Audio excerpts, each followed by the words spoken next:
10வது அதிகாரம் 13வது வசனத்தை ஒரு வாசிக்க கேட்போம்.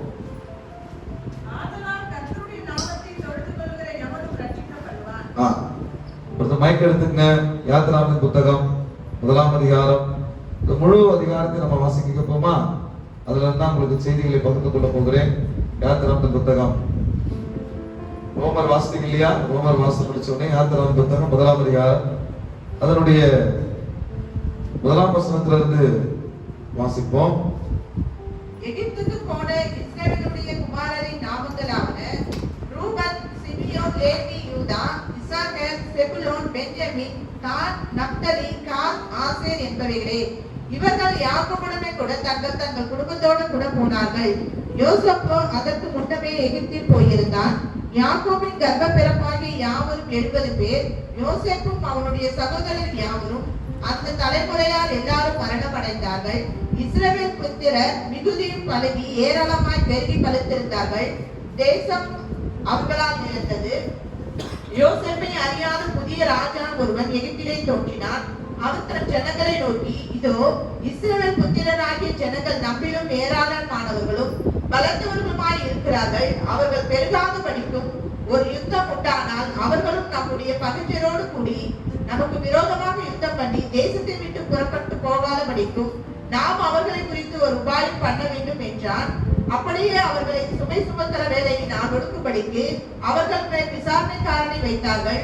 அப்பொழுது அவர்கள் பார்வோனுக்காக பித்தோம், ராமசேஸ் என்னும் பண்டசாலை பட்டணங்களை கட்டினார்கள். ஆனாலும் அவர்களை எவ்வளவு ஒடுக்கினார்களோ அவ்வளவாய் அவர்கள் பலுகி பெருகினார்கள். ஆகையால் அவர்கள் இஸ்ரவேல் புத்திரரை குறித்து எரிச்சல் அடைந்தார்கள். எகிப்தியர் இஸ்ரவேல் புத்திரரை கொடுமையாய் வேலை வாங்கினார்கள். சாந்தும் செங்கலுமான இவைகளை செய்யும் வேலையினாலும் வயலில் செய்யும் சகலவித வேலையினாலும் அவர்களுக்கு அவர்கள் ஜீவனை கசப்பாக்கினார்கள். அவர்களை கொண்டு செய்வித்த மற்ற எல்லா வேலையிலும் அவர்களை கொடுமையாய் நடத்தினார்கள். அதுவும் அன்றி எகிப்தின் ராஜா சிப்ரால் பூவால் என்னும் பேருடைய எபிரேய மருத்துவச்சிகளோடு பேசி, நீங்கள் எபிரேய ஸ்திரீகளுக்கு மருத்துவம் செய்யும் போது அவர்கள் மனையின் மேல் உட்கார்ந்திருக்கையில் பார்த்து, ஆண் பிள்ளையானால் கொன்று கொடுங்கள், பெண் பிள்ளையானால் உயிரோடு இருக்கட்டும் என்றார். மருத்துவச்சிகளோ தேவனுக்கு பயந்ததினால் எகிப்தின் ராஜா தங்களுக்கு இட்ட கட்டளைப்படி செய்யாமல் ஆண் பிள்ளைகளை உயிரோடு காப்பாற்றினார்கள். அதனால் எகிப்தின் ராஜா மருத்துவச்சிகளை அழைப்பித்து, நீங்கள் ஆண் பிள்ளைகளை உயிரோடு காப்பாற்றுகிற காரியம் என்ன என்று கேட்டான். அதற்கு மருத்துவச்சிகள் பார்வோனை நோக்கி, எபிரேய ஸ்திரீகள் எகிப்திய ஸ்திரீகளைப் போல அல்ல, அவர்கள் நல்ல பலமுள்ளவர்கள். மருத்துவச்சி அவர்களிடத்துக்கு போகும் முன்னமே அவர்கள் பிரசவிக்கும் ஆகும் என்றார்கள்.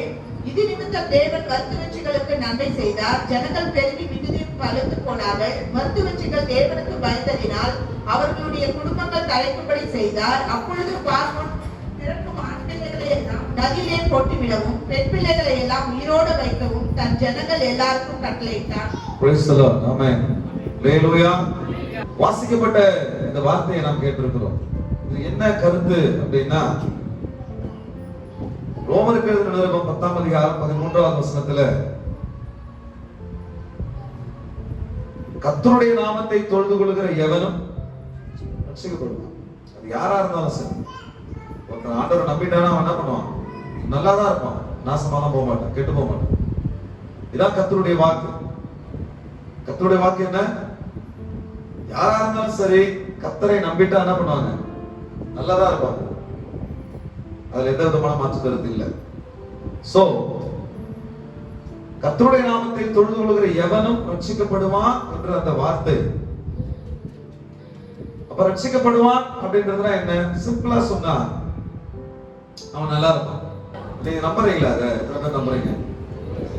சரி, நல்லா இருப்பானா என்ன அர்த்தம்? இந்த யூதர்கள் இருக்கிறாங்க இல்லையா, இந்த யூதர்கள் என்ன பண்ணுவாங்கன்னா, கர்த்தருடைய நாமத்தை தொழுது கொள்கிற எவனும் ரட்சிக்கப்படுவான். ரட்சிப்பண்ண உடனே அவன் எங்க போய் நிற்பான்னு கேட்டீங்கன்னா, யாத்திராவுக்கு போய் நின்றுவான். எங்க போய் நின்றுவான்? யாத்திராவுக்கு போய் நின்றுவான். அப்ப தேவனுடைய ரட்சிப்பு, தேவ மக்களுக்கு உண்டாகிற தண்டனை, அந்த தண்டனையில கர்த்தருடைய கிருபை, கர்த்தருடைய வெளிப்பாடு, கர்த்தருடைய செயல்பாடு, இதெல்லாம் எங்க இருக்கு அப்படின்னு கேட்டீங்கன்னா யாத்திராவில் இருக்கு. அப்ப அவனுடைய எண்ணம் எல்லாமே யாத்திராவில் போய் நின்றோம். தேவனுடைய ஜனங்களுடைய வாழ்க்கையில கர்த்தர் எப்படியெல்லாம் செயல்பட்டார் என்பது நமக்கு பாடமா இருக்கு. நமக்கு எப்படி இருக்கு? பாடமா இருக்குது. நமக்கு மாத்திரம் இல்ல, அவனுக்கும் பாடமா இருக்கு. எப்படி? அவன் அதை வச்சுதான் விசுவாசிக்கிறான். இந்த வாழ்க்கையில நிறைய கவனிங்க, கவனத்துக்கு பாருங்க. இந்த வாழ்க்கையில பிரச்சனை ஒண்ணு வரும் பொழுது அவன் என்ன தன்னுடைய பிரச்சனையும் வேத வசனத்துல சொல்லப்பட்ட சம்பவங்களையும் அவன் ஒன்றா இணைச்சு பார்க்கணும். இது மாதிரி யாருடைய வாழ்க்கையில் நடந்திருக்கா? இது மாதிரி சூழ்நிலை வந்திருக்கா?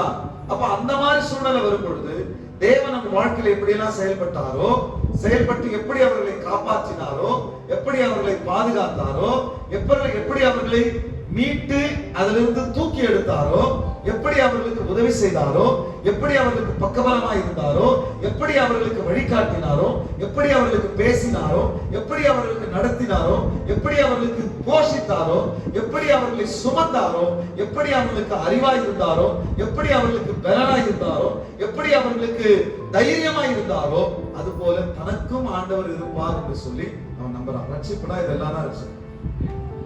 அல்லேலூயா. இதெல்லாம் ரட்சிப்பு. ரட்சிப்பு கர்த்தருடைய நாமத்தை தொழுது கொள்கிற எவனும் ரட்சிப்பான் என்று ரட்சிக்கப்படுவான் என்று சொன்னா இதெல்லாம் சேர்ந்துதான் ரட்சிப்பு. இதெல்லாம் இல்லாம ரட்சிப்பு இல்லை. அப்போ இது எல்லாத்தையும் தன் வாழ்க்கையில ஒப்பிட்டு பார்த்து அவர் என்ன செய்வான் என்று சொன்னால் அந்த வேதத்துல சொல்லப்பட்டிருக்கிற ஆண்டவரை அவர் பக்கமாய் சாய்ந்து கொள்வான். ஆண்டவரை நீ போர், ஆண்டவரை நீர் என்னை காப்பாற்று, ஆண்டவரை நீர் எனக்கு உதவி செய் அப்படின்னு. இப்போ அந்த யூதர்கள் எங்கே போய் நின்று கர்த்தரை தேடுகிறார்கள், கர்த்தருடைய ரட்சிப்பை தேடுகிறார்கள். எங்க நின்று தேடுறாங்க? அவங்க எங்க போய் நின்று தேடுறாங்க? இந்த யாத்ரா புஸ்தகத்துல அங்க போய் நின்று கர்த்தருடைய ரட்சிப்பு எப்படி இருக்குன்னு தேடுறாங்க. அதை தானும் பெற்றுக்கொள்வேன் என்று நம்பலாம். ஃபர்ஸ்ட் அவன் தேடுறான். அதுக்கப்புறம் என்ன பண்றானா அந்த ரட்சிப்பை தானும் பெற்றுக்கொள்வேன் என்று சொல்லி அவன் நம்புறான். அதுக்கப்புறம் தான் கர்த்தருடைய ரட்சிப்பு அவனுக்கு என்ன பண்ணுது? கிடைக்கும். வெளிப்பாடு உண்டா? அல்லேலூயா. அப்போ கர்த்தருடைய நாமத்தை அவன் நினைக்கிறான். எபினேசர் உதவி செய்கிறவர், ஷம்மா கூட இருக்கிறவர், ரப்பா சுகம் தருகிறது, லஹாய் ரோயி எல்ரோயி என்னை காக்கிறது, என் கூட இருக்கிறது இம்மானுவேல். கர்த்தருடைய நாமத்தில் இருக்கிற மகத்துவங்களை அவர் கண்டுபிடித்து பெற்றுக்கொண்டு கர்த்தரை துதிக்கிறார். அல்லேலூயா, அல்லேலூயா, அல்லேலூயா. அப்போ இந்த வசனங்களிலே சொல்லப்பட்டிருக்கிற வார்த்தைகள் நம்முடைய வாழ்க்கையில எப்படி இடைபடுகிறது? அப்போ நாம என்ன பண்ணணும்? இந்த யாத்திராவின் புத்தகத்துல போய் நின்று அங்கே இருக்கிற சூழ்நிலையோடு கூட நம்முடைய சூழ்நிலைகளை சற்று பொறுத்துக் கொண்டு தேவனாகி கர்த்தர் அங்கே எப்படி செயல்படுகிறார் என்பதை நாம் பார்த்து அங்கே ஆண்டவர் செயல்பட்டால் என்னுடைய வாழ்க்கையில் ஆண்டவர் செயல்படுவார். நான் வசனம் சொல்லுது, கர்த்தரை தேடுகிற உனக்கு ஒரு நன்மையும் குறைபடாது, ஒரே ஒரு நன்மை கூட குறைபடாது. ஆனா விசுவாசிக்க வேண்டிய விதத்துல விசுவாசி. கர்த்தர் எங்கேயும் தான் இருக்கிறார், இல்லைன்னு சொல்லல. கர்த்தர் தான் பண்றாரு, எங்கேயும் எல்லா இடத்துலயும் இருக்கிறார். அவர் பேர் வந்து omnipotent, omniscient, omnipresent. நாங்க எங்களுடைய இறையியல் கல்லூரியில நாங்க படிக்கும் பொழுது அங்க போர்ட்ல எழுதிருக்கோம், omnipotent, omniscient, omnipresent. எங்கும் நிறைந்தவர், எல்லா இடத்திலும் வியாபித்து இருக்கிறவர். அல்லேலூயா. அவர் இல்லாத இடமே இல்லை. அது கர்த்தர் தான். Omnipotent, omniscient, omnipresent அப்படின்னு சொல்லி எழுதி போட்டுருக்கோம். அப்போ எங்கும் நிறைந்தவர் தான், எங்கும் வியாபித்து இருக்கிறவர் தான், எல்லாவற்றையும் என்ன பண்றாரு தான், அவர் பார்க்கிறவர் தான். புரிஞ்சுக்கமா? எல்லாவற்றையும் அவரு தலைநிமிர்ந்து பாருங்க, எல்லாவற்றையும் அவரு பார்க்கிறவர் தான், எங்கும் நிறைந்தவர் தான், எங்கும் வியாபித்து இருக்கிறவர் தான், எல்லாவற்றையும் தெரியும் தான். ஆனா வசனம் சொல்லுது, உண்மையாய் தம்மை நோக்கி கூப்பிடுகிற கர்த்தர் சமயமா இருக்கிறார். அல்லேலூயா. ஆனா வசனம் சொல்லுது, கர்த்தரை கண்டடையத்தக்க சமயத்தில் அவரை தேடுங்கள். வசனம் சொல்லுது, அவர் எங்க இருக்கிறவர் தானே. இதெல்லாம் வசனம் சொல்லுது, அவர் எங்க இருக்கிறவரு? எல்லாத்தையும் இருக்கிறவர். உண்மைதான், இறைவன் தூணில் இருப்பான், துரும்பில் இருப்பான், எப்பனாலும் இருப்பான். ரைட், எல்லா இடத்துலயும் இருப்பார் இறைவன், இல்லைன்னு சொல்லல. இங்க எல்லா இடத்துலயும் அவர் நிறைந்திருப்பார், இல்லாத இடமே இல்லை. அப்போ வசனம் ஏன் சொல்லுது? கர்த்தரை கண்டடையத்தக்க சமயத்தில் தேடுங்கள். There is a time to see the Lord, to seek the Lord. அல்லேலூயா. ஒரு டைம் இருக்கு, கர்த்தரை கண்டடைய, கர்த்தரை காணக்கூடிய சமயம் என்று ஒன்று இருக்குது. எல்லா நேரத்திலும் ஜெபம் பண்ணலாம், எல்லா நேரத்திலும் ஆண்டவர் தேடலாம். ஆனா வசனம் இன்னும் சொல்லுது, வேதம் இன்னும் சுட்டி காட்டுது, அவரை காணக்கூடிய நேரம் ஒண்ணு சொல்லுது. கவனிங்க தம்பி மாதிரி கவனிங்க, நான் உங்களுக்கு சொல்லித்தரேன், பிடிச்சிக்க. அது என்ன டைம் அப்படின்னு கேட்டீங்கன்னா, சொல்லப்பட்டிருக்கிறது, அதிகாலையில் என்னை தேடுகிறவன் கண்டடைவான். எங்கும் வியாபித்து இருக்கிறது தான். ஆனா அவரை தேடணும். எப்படி தேடணும்?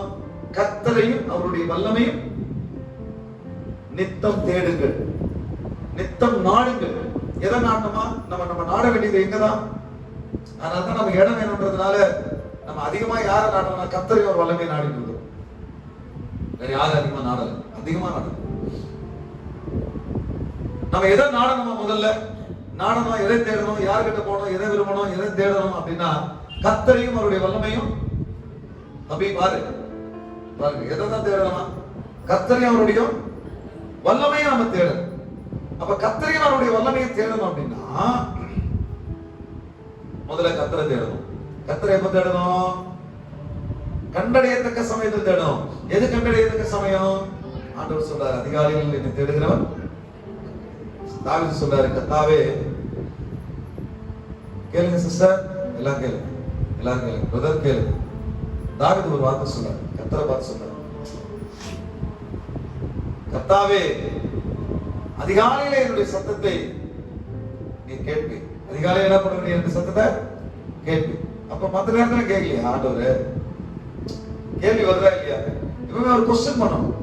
அப்போ காலையில சத்தத்தை கேட்டுள்ளீர் அப்படின்னா மத்த நேரத்துல ஆண்டவர் தாவீதுடைய சத்தத்தை கேட்கலையா? கேட்டாரா? கேட்கலையா?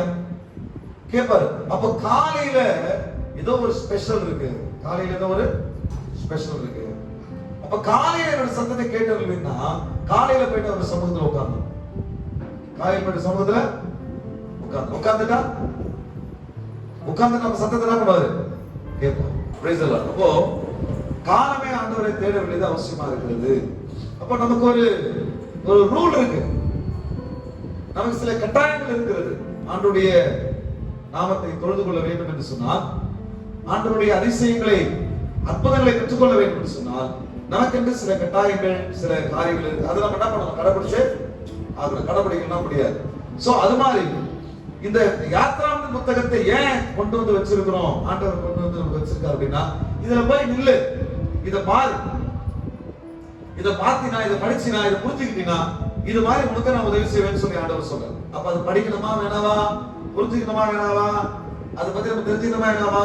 இப்ப தேவனுடைய ரட்சிப்பை நாம் கற்றுக்கொள்ள வேண்டும் என்று சொன்னால் இதை நாம் தெரிந்து கொள்ள வேண்டும். அப்ப என்ன நடக்குது அப்படின்னு பாத்தீங்கன்னா, இந்த யாத்ராமத்தின் புத்தகத்துல முதலாவது சொல்லப்பட்டிருக்கிற வார்த்தை, நம்ம என்ன பண்ணோம்?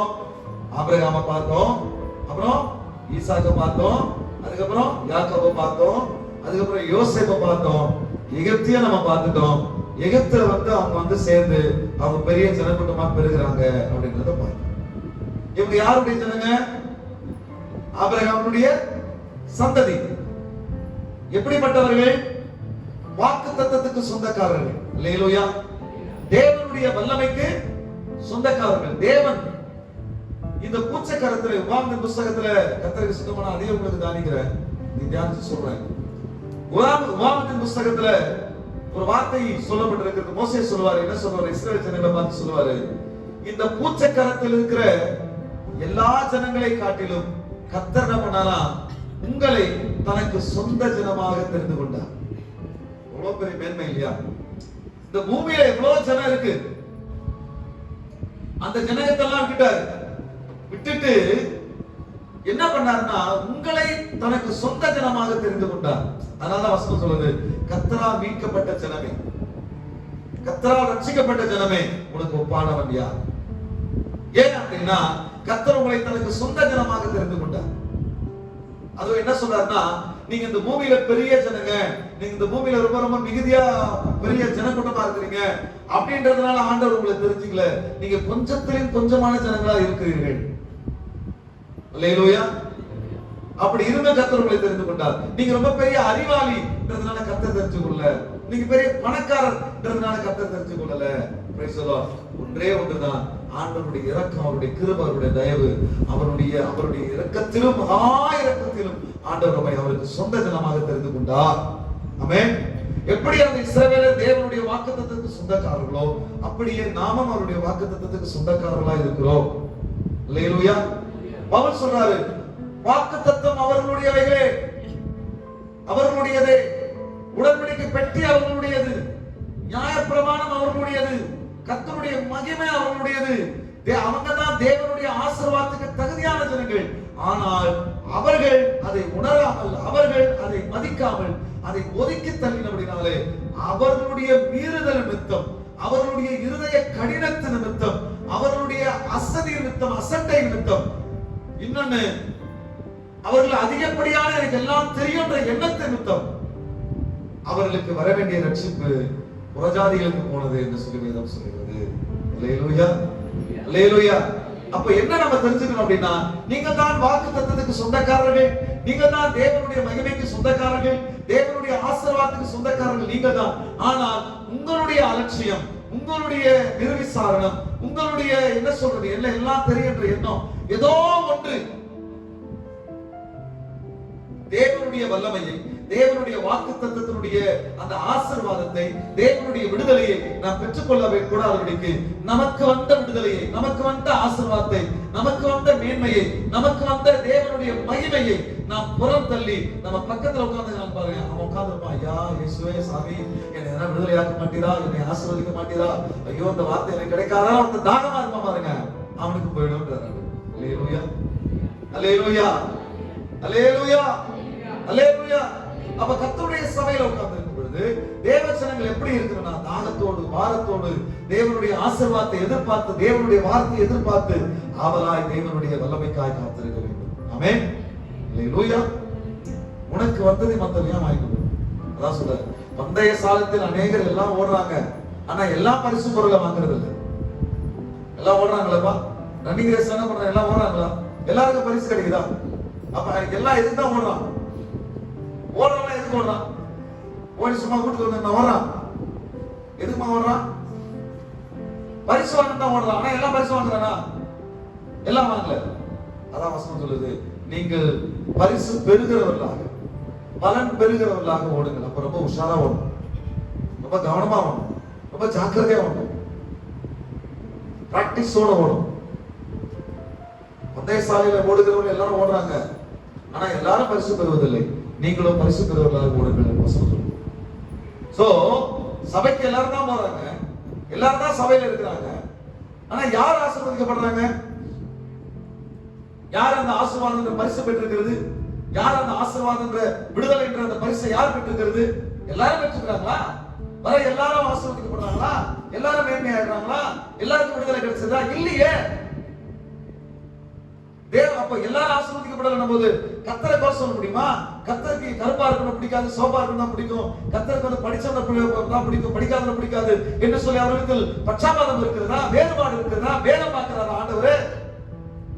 அப்புறம் ஏன் ஆண்டவர் எல்லாரையும் ஆசீர்வதிக்காம எல்லாரும் பரிசு பொருள் பெற விடுதலை என்கிற பரிசை, அந்த ஆசீர்வாதம் பரிசை எல்லாரும் பெற்றுக்காம ஏன் ஒரு சிலர் பெற்றுக்கிறாங்க? ஏன் என்று சொன்னால் அவர்கள் பரிசு பெறுகிறவர்களாக ஓடினார்.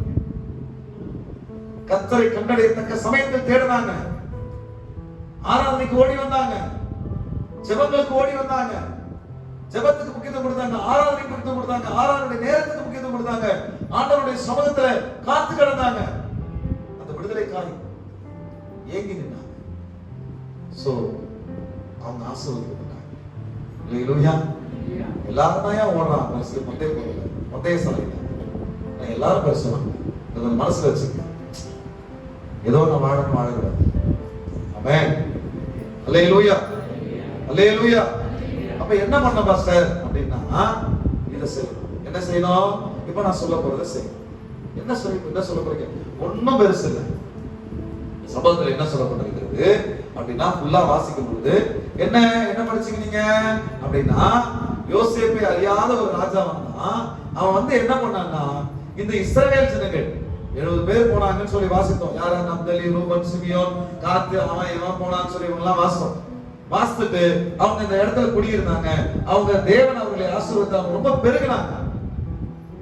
பெருகும் பொழுது அந்த ராஜா பார்க்கறான், அந்த நாட்டுல இருக்கிற ராஜா பார்க்கறான். என்ன செய்யறான் அப்படின்னு கேட்டீங்கன்னா, தன்னுடைய ஜனங்களை மந்திரிமார்களை கூப்பிட்டு சொல்றான். என்ன சொல்றான் அப்படின்னா, இந்த ஜனங்கள் ரொம்ப பெருகிட்டே போறாங்க, அதனால இன்னொரு நாட்டுல இருந்து ராஜா நம்ம நாட்டை பிடிக்கும்படியா படையெடுத்து வந்தானா, அவன் கூட இவங்க சேர்ந்து நம்ம நாட்டு வழியே சண்டை போட்டு நம்மளை தோக்கடிச்சு நம்ம நாட்டுக்கு அவங்க ராஜாவாகாதபடிக்கு, நமக்கு அவங்க அதிகாரி ஆகாதபடிக்கு அவங்கள நம்ம ஒடுக்கணும் அப்படின்னு சொல்லி பிளான் பண்றான்.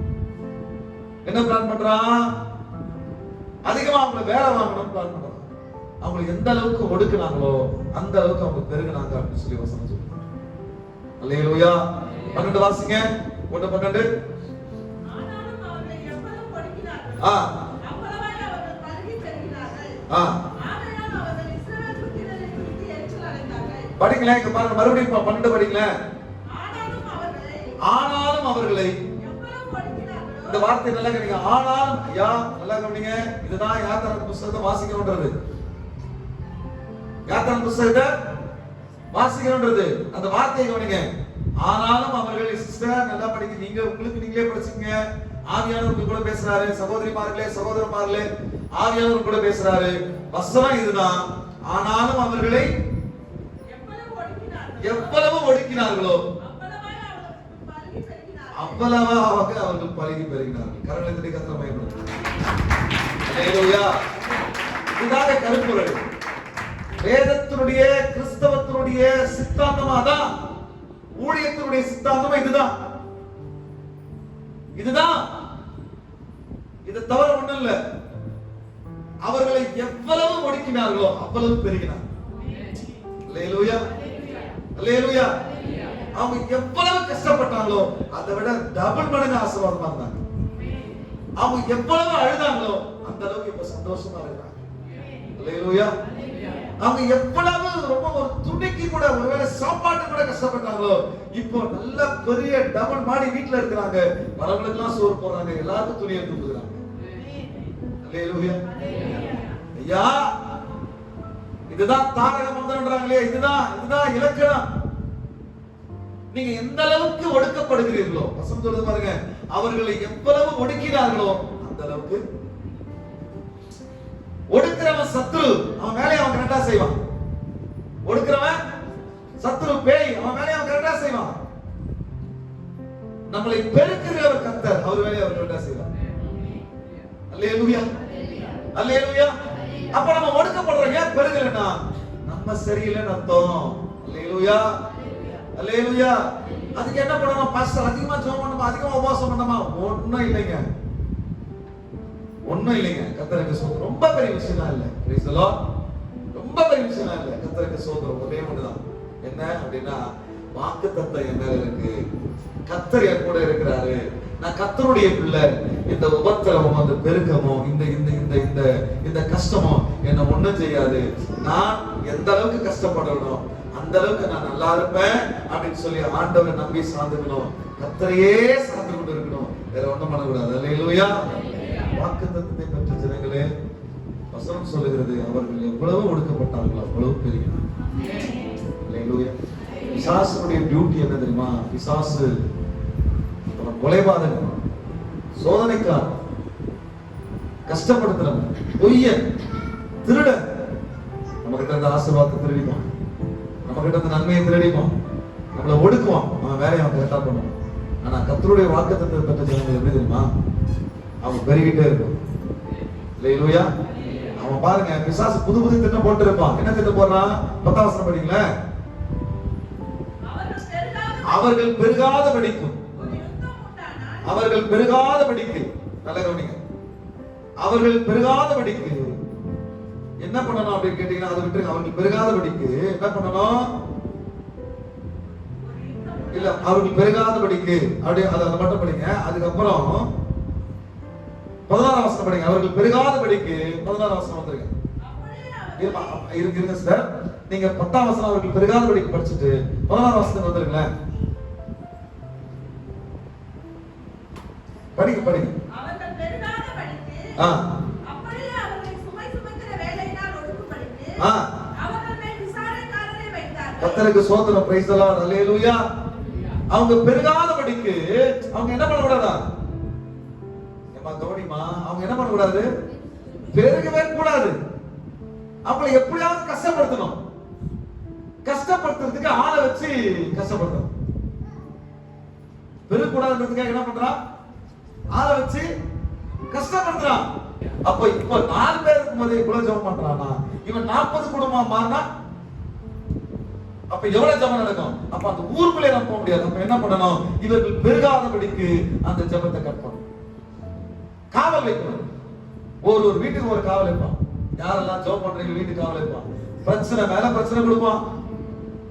இது உங்க வீட்டுக்கும் சரி ஊழியத்துக்கும் சரி. அதான் சொன்னேன், உங்கள் வீடா இருந்தாலும் உங்கள் ஊழியமா இருந்தாலும் என்னவா இருந்தாலும் கிறிஸ்தவர்கள் பெருகாதபடிக்கு ஒடுக்கப்படுவார்கள் என்பது உண்மை.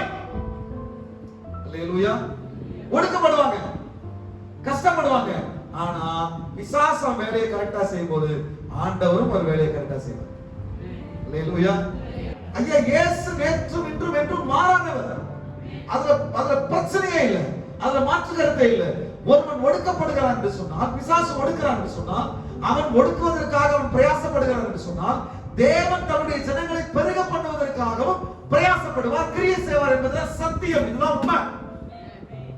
ஆனா மக்கள் விசுவாசங்களுடைய மக்களுடைய இதயத்தில் என்ன இருக்குன்னா, நான் ஒடுக்கப்பட்டுட்டேன், சர்ச்சுக்கு போய் பிரயோஜனம் இல்லை, ஜெபம் பண்ணியும் பிரயோஜனம் இல்லை, உபவாசம் மட்டும் பிரயோஜனம் இல்லை, காணிக்கை கொடுத்தும் பிரயோஜனம் இல்லை, இப்படிதான் நினைச்சிட்டு இருப்பாங்க. ஆனால் மறுபக்கத்திலே ஆண்டவர் ஒடுக்கப்படுகிற உனக்கு ஒத்தாசையாக கர்த்தர் நின்று கொண்டிருப்பார். கஷ்டப்படுகிற உன்னை தூக்கி விடும்படியாக கர்த்தர் நின்று கொண்டிருப்பார். உனக்கு உதவி செய்யும்படியாக பக்கபலனாக கர்த்தர் நின்று உனக்கு உதவி செய்து கொண்டிருப்பார். நீ நல்லா யோசித்து பாரு, உட்கார்ந்து யோசித்து பாரு.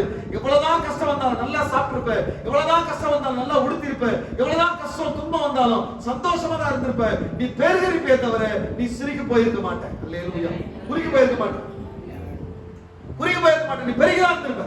ஏன் என்று சொன்னால், உனக்கு வாக்குத்தத்தம் பண்ணி உன்னை நான் நல்லா வச்சிருப்பேன், உன்னை நான் ஆசீர்வதிப்பேன், உன்னை மேன்மைப்படுத்துவேன் சொல்லி உனக்கு சத்தியம் பண்ணி உன்னை கூப்பிட்டது வானத்தையும் பூமியை உண்டாக்கிற சர்வ வல்லமையுள்ள தேவனாகிய இயேசு கிறிஸ்து. மனுஷன் உன்னை கூப்பிடுது. அதனால அவர் கூப்பிட்டதுனால நம்பிக்கை எல்லாம் அவர் மேல போகணும், அங்க போயிடணும். அவர்கள் இப்ப பாருங்க, நான் படிக்கிறேன், கவனிங்க. அவர்கள் பெருகாதபடிக்கு, சுமை சுமக்கிற வேலையினால் ஒடுக்கும்படிக்கு அவர்கள் மேல் விசாரக்காரனை வைத்தார்கள். அப்பொழுது அவர்கள் பார்வோனுக்காக பித்தோம், ராம்சேஸ் என்னும் பட்டணங்களை கட்டினார்கள். ஆனாலும் அவர்களை எவ்வளவு ஒடுக்கினார்களோ அவ்வளவாய் அவர்கள் பெருகினார்கள். அல்லேலூயா. இதத்தான் யூதன் கண்டுபிடிக்கிறான். போயிட்டு ரட்சிப்பு உடனே அங்க போய் நின்றான். எனக்கு நீ எவ்வளவு என்ன ஒடுக்கினாலும் நான் பெருக வேண்டாம். இதான் என்னுடைய வாக்குத்தத்தம். கையை தட்டி கத்திர வாங்கி கொடுக்கிறேன். என்னால சும்மா இருக்க முடியும், சுத்திகளாம் போடுற பாருங்க. அல்லேலூயா. ஏன்னா இது வந்து எங்கேயோ ஒரு இடத்துல ஒரு புலவர், ஒரு கவிஞர் உட்கார்ந்து எழுதினார்னா இதை நான் ஒண்ணுமே இல்லை நினைச்சிருப்பேன். வசனம் சொல்லுது, வேத வாக்கியங்கள் எல்லாம் தேவ ஆவியினால் அருளப்பட்டது. இது உண்மை, இது சத்தியம், இது அப்படியே நடக்கும். அதனால நான் இதை படிக்கும் பொழுது எனக்கு சந்தோஷமா இருக்கு, மகிழ்ச்சியா இருக்கு. என் கஷ்டம் எல்லாம் தொலைஞ்சு போன மாதிரி இருக்கு. எல்லா பாரம் உங்களுடைய பாரம் நான் பாக்குறேன், விசுவாசமா பாக்குறேன். என்னுடைய ஓப்பன் ஐஸ்ல கடவுளை கண்ணை திறக்கிறாரு. நான் உங்க பிரச்சனையை பாக்குறேன். இந்த வசனத்தை விசுவாசிக்கிறவங்க எல்லாருடைய வாழ்க்கையிலும் இந்த பிரச்சனை எல்லாம் போய் நீங்க ஒடுக்கப்பட்ட நாட்களை விட உங்கள் ஒடுக்கங்களை நீக்கி, உங்கள் பிரச்சனைகளை நீக்கி கர்த்தர் உங்களை பெருக செய்யறதை நான் பாக்குறேன். தரிசனம். அல்லேலூயா, அல்லேலூயா, அல்லேலூயா. அதான் அந்த வார்த்தை சொல்ல, குன்றிட நான் குன்றுவேன் நினைக்காத, குறுகுவேன் நினைக்காத. நான் குன்றிட மாட்டேன், குறுகிட மாட்டேன், நான் பெருகுவேன். கரையில்லா தேவனுடைய வாக்கு இருக்குது, நான் பெருகுவேன். அல்லேலூயா. மறுபடியும் படிக்கிற கவனிங்க, 10ஆம் வசனம் கவனிங்க. 10, 11 கம்ப்ளீட் படிக்கிறேன். என் கூட அப்படியே முழுசா படிக்க மாட்டேன், டக்கு டக்கு படிப்பேன். பாருங்க. அவர்கள் பெருகாதபடிக்கும், சுமை சுமக்கிற வேலையினால் ஒடுக்கும்படிக்கும் அவர்கள் மேல் விசாரணைக்காரனை வைத்தார்கள். ஆனாலும் அவர்களை எவ்வளவு ஒடுக்கினார்களோ அவ்வளவாய் அவர்கள் பெறுகிறார்கள். இது எழுதிக்கீங்க, அதெல்லாம் எழுதணும், சைன் பண்ணணும், டேட் போடணும். கர்த்தர் கூட பேசுறார். ஆமென். அல்லேலூயா.